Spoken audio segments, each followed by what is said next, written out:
what does Juneteenth mean to you? For me, Juneteenth is really a return and an acknowledgement of my family's history. Juneteenth is really a demonstration of America's constant pursuit of having that more perfect union. Getting really personal, Juneteenth was me being proud of that heritage, even though it is uncomfortable, even though it is ugly, even though it is painful, and still saying we have something to celebrate. We have a culture, we have a community. As a mentor of mine, introduced me to Juneteenth, and because she never celebrated July 4th, she was always celebrating. So she would have these big cookouts because she's actually from Galveston, where Juneteenth originated. And we should talk about like that history too, right? Because what people sometimes don't know is that the rest of the U.S. were free, and these people found out they were free, but they didn't know. And so this was like, 2.5 years afterward. So as much as it is a celebration, it was kind of a somber event, right? I've been working with some historians like Brian Stevenson, for example, who really, pushed forward on this idea that a lot of folks knew.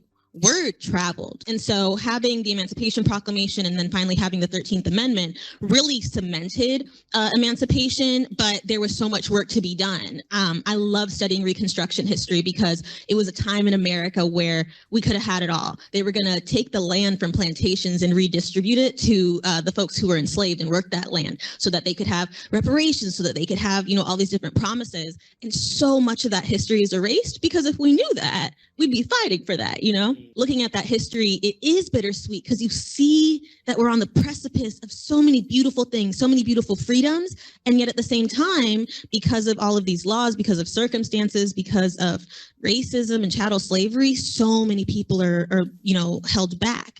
And the even worse thing is that in some pockets of the United States, well into the 1950s, there were people who didn't know that chattel enslavement had ended because they were kept illiterate, they were kept trafficked. Even my own great-grandmother was trafficked in chattel enslavement in the early 1900s from Dominica. Small island, formerly French colony. Enslavement in the United States is so fundamental, and it's that knowledge of your freedom. And even more than knowledge of your freedom, that deep feeling within you that you do not deserve to go through this. Right. And we saw this even with, white allies during enslavement. We can be conscious, we can be people of conscience, and we can make a change regardless of what the circumstances are.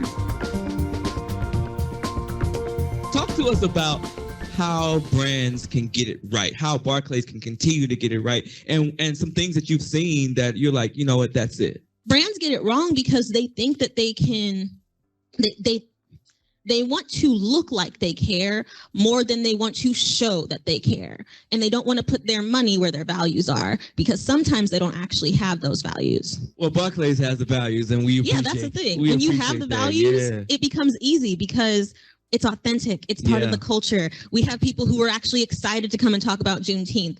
I've been at other places where it's a struggle, where folks are like, well, why do we need an employee resource group? Why do we need to have these specialized moments of acknowledgement and celebration? So to see folks across a range of diversity happy and excited that this is happening, it shows that it's part of the culture. So if it's already part of the culture, then I think, yes, go out and talk about it, share about it, and to also know that they haven't just been doing that this year, but also last year, also the previous year, and the previous year. That really encourages me as well. And I think that's what consumers are also paying attention to, especially the younger folks. Right.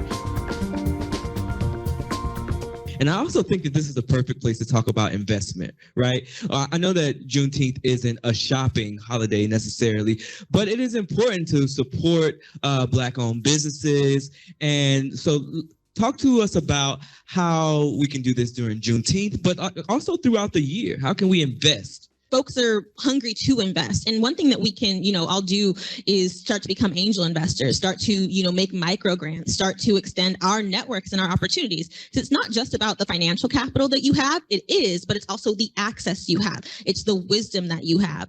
Black owned businesses get less than 2% of venture capital investments. So we have to be creative in how we invest, and people need to be creative in how they invest in us. And so I think that's the really crucial thing. Oftentimes when it comes to supporting and investing in the Black community, the threshold for excellence is much higher than what is expected of other folks. People who have the same resume, if that person is Black, they're going to have to achieve this much more in order to. So it's recognizing those biases that we have and figure out what is stopping me. Oh, there's this luxury item that's from a Black-owned business. Well, why am I paying so much? Black-owned doesn't mean discounted. And so it's about redirecting your dollars in that way and doing it consistently, because Black-owned businesses can't survive off of making sales during Black History Month and Juneteenth alone. You have a content series called Smarter in Seconds, which is incredible. Talk to us a little bit about like what that is and why you created it. So much as a society, we decide what people can and can't learn, or can and can't know, and can and can't do, when instead we need to provide the opportunity and the education and the resources for people to be able to meet their full potential. Because if you put a cap on those resources and that education, you're limiting them for them instead of letting them decide. And so education has always just been the key, and it can change people's hearts. It can change people's minds. And then I realized at the same time that we have no time. Like, we have so many issues in society, but we don't have the time to watch a full TED Talk on every single issue, to read a JSTOR article, to go into these deep dives. But what we do have is at least a minute. So I try to put different education in at least a minute. I have a lesson on critical race theory. I have a lesson on the history of the word woke with Khalil Green, just to explain. Woke actually goes back to 1939. Like, this is an old term that has only recently been corrupted and used against the community that created it. And if you're anti-woke, you're anti-people being aware of racial oppression. That's not a good look. And so I try to provide that information in a way that doesn't make people feel bad for not knowing things, because education is not a weapon, it's a tool of liberation.